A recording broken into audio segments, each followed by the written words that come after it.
Olá, com sua licença, hoje quero compartilhar trechos de um belo texto da jornalista Priscila Silva, divulgado em seu blog e repercutido em vários sites. O título diz que o problema não é o Brasil, é você. Mas não se sinta ofendido nem culpado de nada. Antes, ouça o que ela escreveu, que é assim. Toda vez que um assunto polêmico surge na mídia, viraliza nas redes sociais e chega às rodas de amigos, reuniões de família e mesas de bar. Começam a pipocar por toda parte juízos de valor genéricos a respeito do Brasil e do povo brasileiro. Essas análises, que estiveram em alta no momento pré-Copa, mas reapareceram depois da derrota da seleção brasileira, costumam ser mais especificamente materializadas na forma de chavões babacas mais antigos que minha avó. São os famosos só no Brasil, isso é Brasil, e ainda o clássico o problema é a cabeça do brasileiro, que também pode aparecer na carinhosa versão o povo brasileiro é burro. Concordo com ela e acrescento que existem também as versões estaduais e municipais. Lembram daquela irritante frase Guanhães é curva de rio? A jornalista segue dizendo que a internet e os círculos sociais estão recheados de ideias idiotas, preconceituosas e desprovidas de qualquer senso lógico ou nexo com a realidade. Isso não é novidade. O problema aqui é que as pérolas pertencentes à categoria Brasil é uma merda porque é uma merda e eu não tenho nada a ver com isso, não vêm de sendo enquadradas como apatia mental, como deveriam, mas como demonstração de revolta consciente e politizada contra tudo o que está aí. Alguém apresenta uma pesquisa dizendo que 1/4 dos brasileiros acha que uma mulher de shortinho merece ser estuprada. Isso é Brasil. A Petrobras fez um mau negócio em Passadina? Brasil, né? Algumas obras da Copa do Mundo atrasaram? Só no Brasil mesmo. Não, não e não. Na verdade, esse tipo de pensamento vazio, reducionista e arrogante empobrece o debate dos problemas que estão por trás dos acontecimentos, que acabam sendo levianamente rotulados como coisa do Brasil, além de estimular e legitimar uma atitude resignada e egoísta ao melhor ou pior estilo Pôncio Pilatos. Lavo minhas mãos porque a merda já estava feita quando eu cheguei aqui. Só no Brasil? Não. Argumenta Priscila. Em primeiro lugar, vale uma pesquisa prévia a respeito daquele assunto sobre qual se está emitindo opinião. Será mesmo que o Brasil é o único país a enfrentar um problema específico que você conheceu superficialmente através do link que seu amigo compartilhou no Facebook? Pode ter certeza que em 99% dos casos a gente carrega o fardo junto com mais algumas dezenas de países, se não com todas as nações do planeta, ainda que ele pese mais ou menos conforme o caso. E não estamos falando apenas de países considerados mais atrasados e menos civilizados que o Brasil. Tem corrupção na Europa. Os Estados Unidos mal possuem um sistema público de saúde. O racismo segue forte em diversos países desenvolvidos. E a Inglaterra é descaradamente sexista.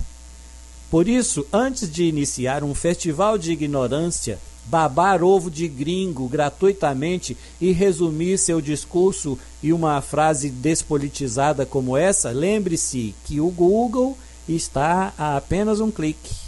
Caso contrário, você corre o risco de continuar contribuindo para que 40% dos nascidos no Brasil prefiram ter outra nacionalidade, apesar do Brasil ser sonho de consumo internacionalmente. Se isso é Brasil, Então, isso é você também. Dou a qualquer um o direito de achar o Brasil uma merda monumental e sem precedentes, desde que admita ser uma merda de pessoa também. Assim, quando alguém disser o Brasil é um lixo ou o povo brasileiro é burro, na verdade está dizendo eu sou um lixo, eu sou burro. Combinado? Porque, caros amigos niilistas radicais, é estranhamente conveniente excluir-se deliberadamente do conjunto de brasileiros, negando a própria cultura e origem bem na hora em que a coisa aperta, não é? Assim, a jornalista, eu também acho, que as expressões do tipo isso é Brasil ou esse é o povo brasileiro, assim como as frases isso é Guanhães, o povo de Guanhães é burro e não tem jeito, não são, portanto, apenas generalizantes e reducionistas, mas também um tanto arrogantes. Quem as profere se julga acima dos defeitos da sociedade e é incapaz de perceber que suas próprias convicções, ideias e preconceitos são, na verdade, um reflexo das características e problemas da sociedade brasileira como um todo. Nem é preciso nem dizer que esse tipo de perspectiva segregatória, em que o locutor se coloca em posição imparcial e de superioridade em relação ao restante da população, gera verdadeiros fenômenos de cegueira coletiva. Um exemplo clássico é a inabilidade de algumas pessoas em enxergar o próprio racismo, o que popularizou expressões do tipo não sou racista, mas culminando com a negação da existência de racismo no Brasil por determinadas correntes ideológicas. Então, antes que comecemos a negar outros ismos por aí, o que, a bem da verdade, já acontece, vamos parar de subir em pedestais imaginários e nos colocar em nossos devidos lugares, na arquibancada, junto com o resto do povão e toda a torcida do Atlético, do Flamengo, do Cruzeiro, do Corinthians. Se isso é Brasil, se isso é Guanhães, repetir esses chavões não vão mudar nada, talvez até piorar. Imagine a seguinte situação hipotética. Um sujeito dito politizado está surfando na rede, checando o feed de notícias no Facebook, dando um rolê pelo Twitter e teclando no WhatsApp, quando casualmente se depara com uma notícia revoltante. Sabemos que a internet está cheia delas.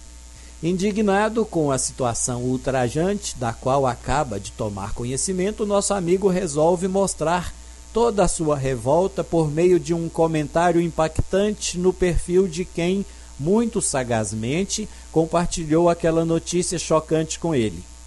Fazer o quê, né, colega? Isso é o país em que vivemos. Viva o Brasil! Satisfeito com sua contribuição, o internauta, bem informado, segue para os próximos hits do dia nas redes sociais. Afinal, isso é Brasil. Não tem jeito.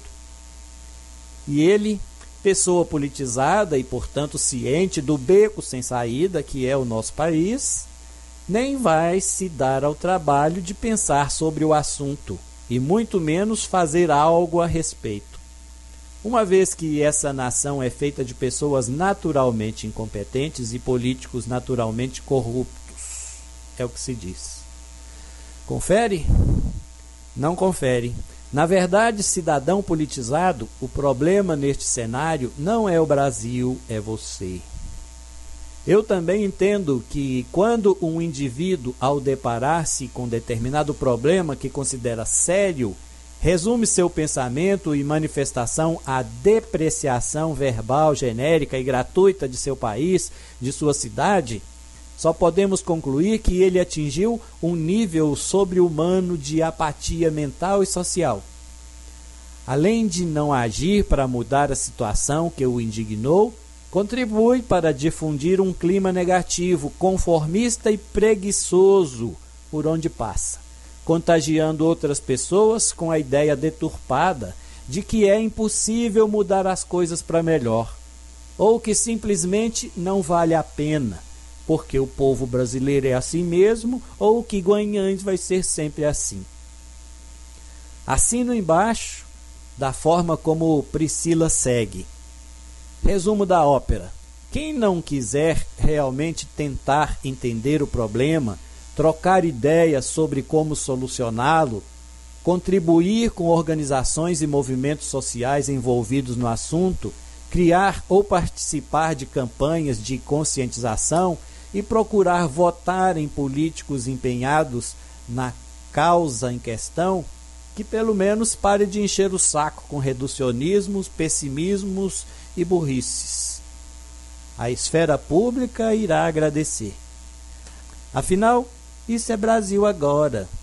Isso é Guanhães agora. Mas pode mudar. E depende de você também. Imaginem se há 30, 40 anos atrás, quando ainda vivíamos uma ditadura, todos pensassem que o Brasil é assim mesmo, que somos um povo submisso e que só funciona na base da porrada. Imaginem se a população tivesse desistido de exigir a redemocratização e se resignado, limitando-se a comentar com seus conhecidos em cafés e restaurantes que aquilo era o Brasil. Foi porque as pessoas não se conformaram com o que o Brasil era ou parecia ser, que hoje nós vivemos uma dita democracia, onde todos podem se manifestar da forma que julgam melhor, até da forma superficial e não construtiva, como aqui estamos tratando neste texto. O direito à liberdade de pensamento e expressão é indiscutível, e o que deixo aqui é apenas um humilde conselho. Vamos usar essas prerrogativas de verdade? Para debater e não para cair em chavões limitados e vazios de que o país é uma porcaria generalizada, pior que qualquer outro, que nosso povo é burro e corrupto, que estamos no fundo do poço e nunca sairemos dele e que é impossível mudar a realidade em que vivemos e coisas assim. Isso não quer dizer de forma alguma que devemos fugir dos problemas ou nos conformarmos com o que já foi conquistado, pois ainda existem inúmeros desafios a serem superados neste Brasil continental. Se isso é o Brasil, a mudança só depende de nós. A sentença proferida na última quinta-feira pelo juiz da comarca de Guanhães, Leonardo Guimarães Moreira, no caso do assassinato da saudosa taxista Luzia, que aconteceu em abril, é merecedor de destaque. Deixo todo o mérito jurídico de lado. Eu destaco a rapidez do julgamento, justamente porque há pouco tempo ouvi de um político de Guanhães que a justiça é muito lerda. Ou seja, a sentença me traz a sensação de que não é bem assim. Basta que não fiquemos de braços cruzados, apanhando, sendo perseguidos, assediados e injuriados. Enfim, na mesma linha do texto em que essa prosa se baseou, sigo salientando: se a política em Guanhães, como muitos dizem, infelizmente é assim mesmo, conscientize-se de que alterá-la, renová-la, fazer uma outra realidade depende, antes de mais nada, de você. Acorda, Guanhães. O saudoso poeta Rubem Alves, que faleceu no último sábado aos 80 anos de muita sabedoria, dizia que há muitas pessoas de visão perfeita que nada veem. O ato de ver não é coisa natural, precisa ser aprendido. Até a próxima prosa. Um abraço.